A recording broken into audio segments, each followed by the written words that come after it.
మరి ఏ దేవుడు నా నెత్తి మీద కూర్చున్నాడో తెలియదు. మంచి రోజులు, బాగుపడే రోజులుండి మీటింగ్ అయిపోయిన వెంటనే నేను ఆలోచిస్తా, చూస్తా, చేస్తా అని మాట్లాడలే. ఏం చేయాలి, ఇందులో కొన్ని ప్రోడక్ట్లు వాడమని చెప్పింది. జాయిన్ అవడానికి ఏమైనా పైసలు కట్టాలా అని అడిగా. ఏమైనా ఉందా సార్? లేదు. ఒక 5,000 కట్టి జాయిన్ అవ్వమంటే నువ్వు ఆలోచించు. ఈ 5,000 కట్టి చిరికిన తర్వాత కంపెనీ పోతే ఎవడు? ఇప్పుడు దాకా మాట్లాడిన కుమారన్న కనపడ్డు, నేను కనపడ్డు. కంపెనీ పోతే మీరు పైసలు కట్టి కనపడతావా? ఇక్కడ కట్టుడు లేదు. పనికిరాని వస్తువులు ఏమైనా 10,000 20,000 కొనమని చెప్తుందా? ఇప్పటి వరకు మార్కెట్లో చాలా కంపెనీలు అలాంటివి వచ్చి మాటలు చెప్పి నెత్తి మీద పెట్టి కనపడకుండా వెళ్ళిపోయింది. చాలా మంది డబ్బులు కట్టి ఆ పనికిరాని వస్తువులు 18,000 కట్టారు సార్, ఏదో వాడు ఇచ్చిండు పనికిరాని, అక్కడ పక్కన పెట్టినామంటున్నారు.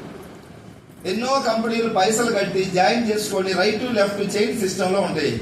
నువ్వు ఇరకాలా హోదానికి నోడు ఏం చేయాలా? నలుగురు ఖండించాలా? తెలిసి తెలియక ఆ మాయలో పడిపోతాం. మీటింగ్కి వెళ్తే వాళ్ళు ఏదో చెప్తారు, దీని డూమ్ డామని చెప్తారు. ఆ మాటలకి కన్విన్స్ అవుతాం.